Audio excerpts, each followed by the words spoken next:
Nėra geros arba blogos ekonomikos, yra tik tokia ekonomika, kurią tu pats susikursi ir visiškai nesvarbu, ar tai krizės, marai, badai ir panašiai, visais laikais taip buvo, tik vieni tuo momentu klestėjo, labai daug didžių verslų iškilo būtent krizės laikotarpiu, o kiti tuo tarpu vos sudūrė galą su galu ir gyveno visiškame skurde.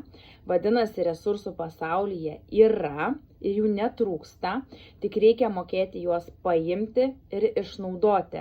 Net jeigu įvyksta finansinė krizė, tai tie pinigai kažkur neišgaruoja į kosmosą, jie yra mūsų planetoje, yra vis dar čia, tik kažkaip kitaip pasiskirsto, bet jų yra.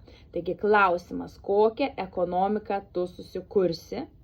Ar tu pasiduosi visų žmonių tai tokiam negatyvioms mintims, negatyviai energijai, ar tu sakysi, žinai, reikia ieškoti galimybės. Ir galimybė yra. Jeigu domina tave, susisiek, papasakosiu apie vieną iš jų.